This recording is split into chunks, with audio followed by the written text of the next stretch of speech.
Hello gamers, this is Noobzilla. Right now I'm going to go over the interview that MMORPG.com had with Thomas Blixtev Blair. He's the lead design for Crowfall. I'm not going to read the whole thing, just the first couple paragraphs here, and if you want to read the rest of it, you can check the link in the description and that'll take you to this. So let's go ahead and get started here. Howdy, my name is Thomas Blixtev Blair. I have been building online worlds for over 14 years. I started as a designer on EverQuest during the Planes of Power era, transitioned to the Star Wars Galaxies team during the implementation of Jump to Lightspeed, and eventually became lead designer of the team, and was the lead systems designer of DC Universe Online while building the initial launch game.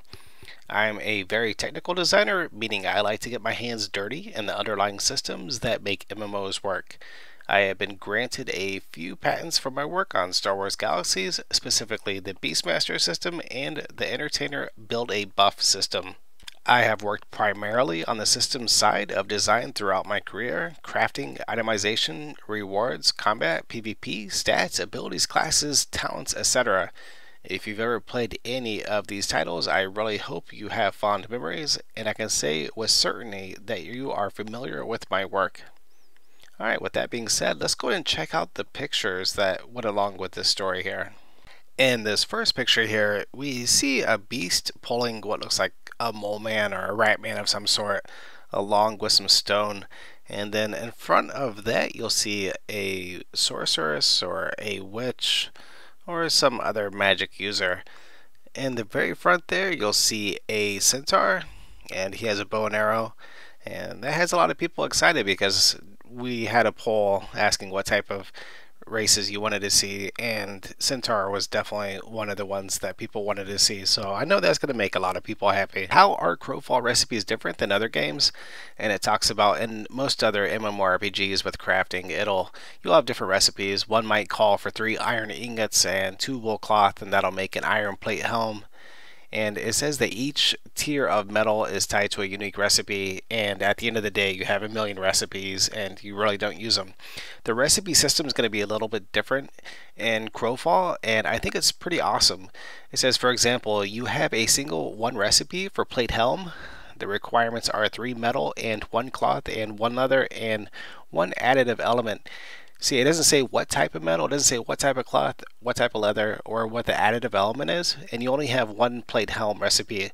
You know, a million other games, you'll have, 20, 30, 40 different plate helm recipes as you get higher and higher in whatever profession you are in, and then you don't use the lower tier ones anymore.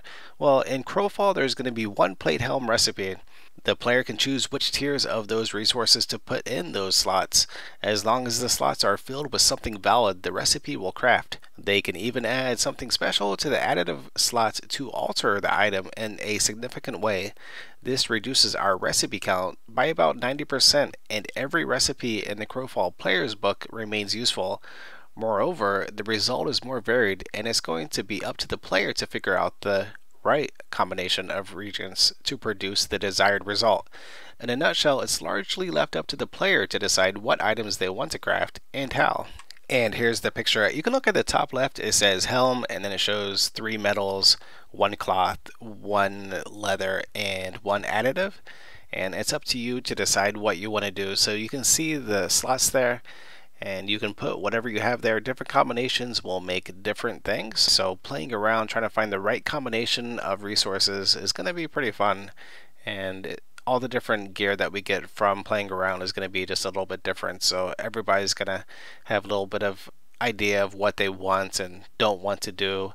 And I think the exploration is going to be fun for crafters, because crafting's been pretty boring for about the last decade. And then there's also the chest, gloves, boots, and as you see, there's not a lot of different ones. It's just 1 helm, 1 chest, 1 gloves, 1 boot recipe, and it's up to you to decide. Weapons, you'll see 1 handed sword, 2-handed sword, and then underneath you'll see refining recipes. There's a basic metal, there's an alloy, basic cloth, and basic leather. And then it looks like there's 2 different, in the top middle you'll see craft and salvage, so one of those you'll be able to craft, and then salvage you'll probably be able to go kill somebody, take their crap, and then salvage it for some materials, because you don't always want what the other person has, but if you can break it down into resources, everybody wants resources. And the inventory backpack, as you can see on the right hand side, well, it's a little bit different than a lot of games nowadays. Now one item equals one slot, but in Crowfall, as you can see, some items are one slot, some items are two slots. You got that one item that has 4 different slots there. And at the bottom right underneath the inventory for the night backpack, you'll see the blacksmith pack. So it looks like there's going to be a separate pack for blacksmithing and who knows what else. So that's good to have multiple packs for different things. So there's the night backpack and the blacksmith backpack.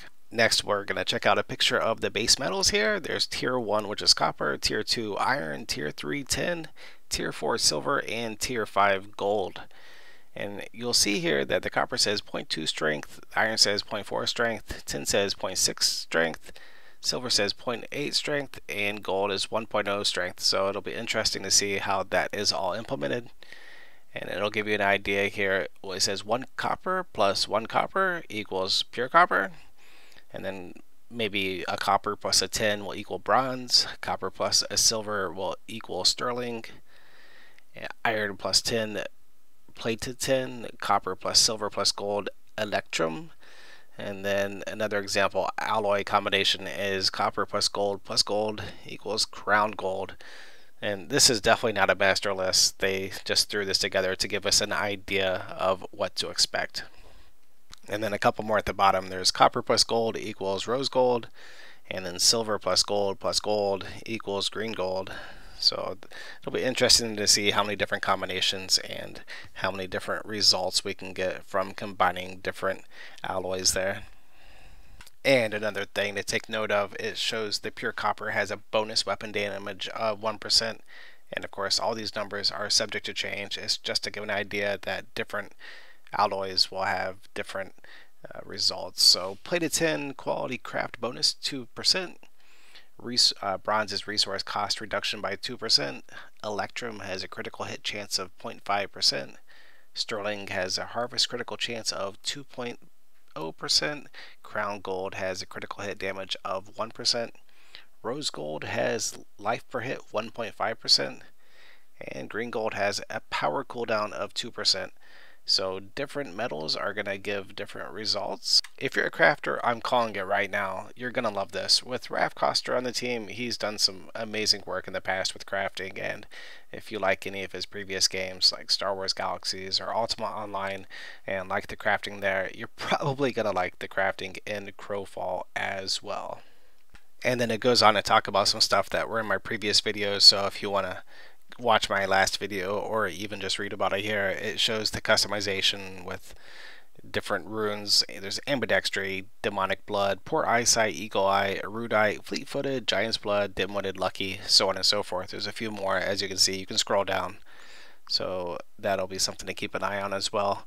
This is the frost breather. It shows the different attributes: strength, spirit, armor, movement, intellect, and dexterity. And the statistics are weapon damage, critical hit chance, critical hit damage, power cooldown, fire damage, ice damage, warmth conversion, which should be interesting to see how that plays out, dash count, life on hit, health regen, hunger resistance, fire resistance, and ice resistance. So that is pretty cool. The hunger resistance is something else. Do we have to eat food, or do we just perform better with food? We'll have to keep an eye on that. Alright, well, this has been Noobzilla going over some more Crowfall information from the interview on MMORPG.com. Once again, if you want to read the interview, go ahead and check the description box below. I want to thank you all for watching, and happy gaming.